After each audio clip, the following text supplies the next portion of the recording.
Hi, this is Professor Hank, and welcome back to Sociology 120 online. Today what we're going to talk about is the syllabus.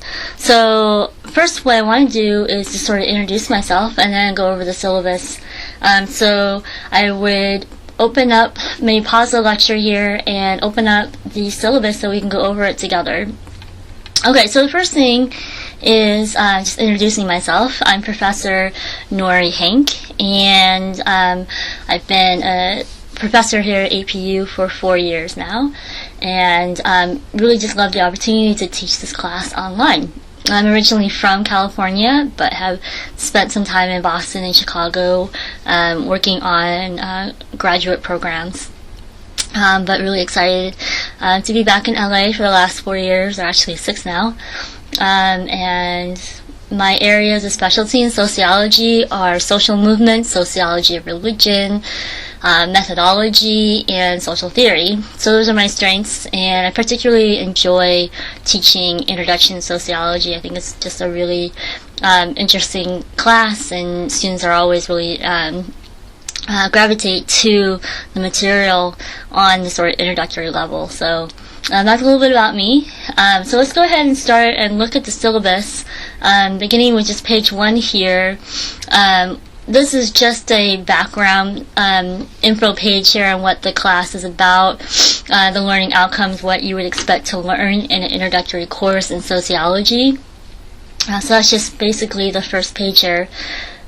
Moving on then to the second page, this includes my contact information as well as a required reading. There is only one textbook that's required for the online course. That's the Sociology the Basics textbook by John Massionis. You can find it at the APU bookstore at their West Campus location. Or I think you can go on their online website too and purchase it there as well. Just make sure that you get the right edition. So whatever the most recent edition they have, make sure you get that one. There's also some electronic articles online, but those will be available to you in the course shell. Okay, so moving on then to where you learn the content of the courses and the modules and the lesson-based assignments. And so this is really important.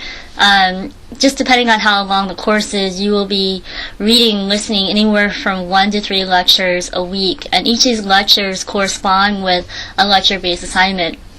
These assignments are meant to help you learn the material, kind of understand it, and show me that you understand the material as well. The lectures come in a few different ways, just depending on technology, what's available to you. There's the text-based lecture, there's the audio lecture, and then there's the PowerPoint lectures that combine both together. So whatever way that you have available to you, that's how you will gain the content of the course material. So it's really important that you go through these modules and then complete each of the related lecture-based assignments. Any due dates will be available in the calendar below, and we'll get to that in a minute. Okay, so the next thing is the 2 online activities, which are the discussions and the blogs. The discussion is found through the forums, which is in the course link navigation menu on the left in the course shell. There are 8 of them, and this can be a little confusing, so I want to make sure that everybody understands clearly what the expectation here. There are 8, like I mentioned, and you will be graded in 2 ways. First is your primary post to each of the 8 discussions. And secondly, your responses to at least 2 of your classmates' primary posts in each of the 8 discussion topics. So that will include the total 8 primary posts and 16 responses. So just make sure that, again, you are doing 1 primary post per discussion topic and 2 responses to your classmates in each of the 8 discussion topics. The next online activity is the Everyday blog. This blog is a private one, only I will see it. And the point there in the blog is to connect your everyday life with what you are learning in the class. So there are 4 of those. There are 4 blogs due. and just make sure that you follow the course calendar to see when each of those 4 are due. It's really important in your blog to connect your everyday experience with the content, and I actually have specified in each of the blogs where in the reading material you should make the connections with your experiences and the reading material. So you get full credit, make sure that you make those connections. And then finally, because of the online discussions, it's really important to be respectful and courteous to your classmates, and just really have an open mind, but be respectful at the same time. Alright, there are 3 non-cumulative exams in this class.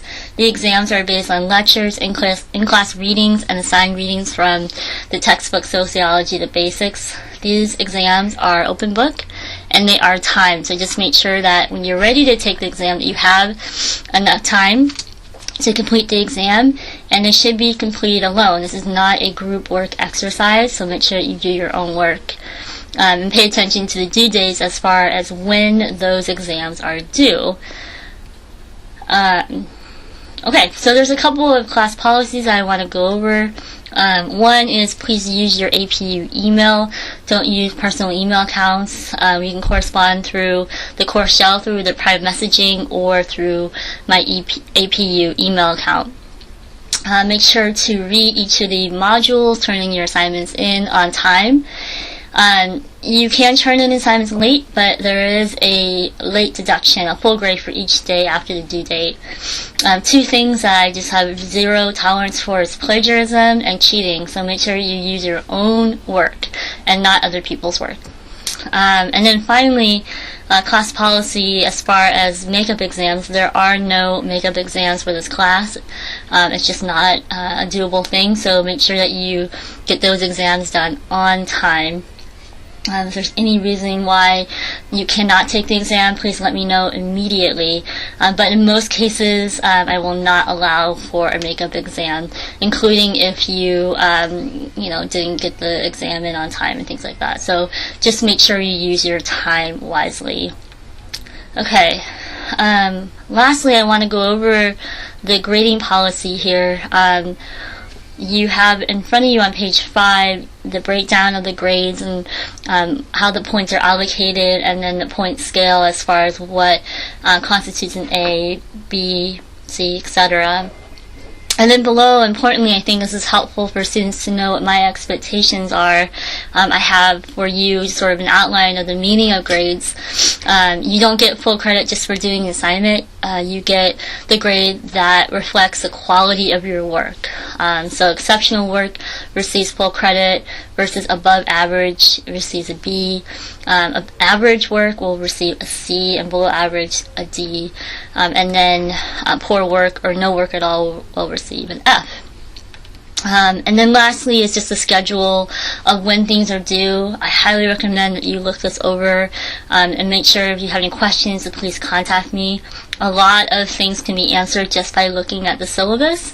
So this is definitely worth going through, and I would look it through again just to make sure you are clear on the expectations and the directions for the course assignments for this class. Again, welcome, and I look forward to seeing your work and your interaction with the course.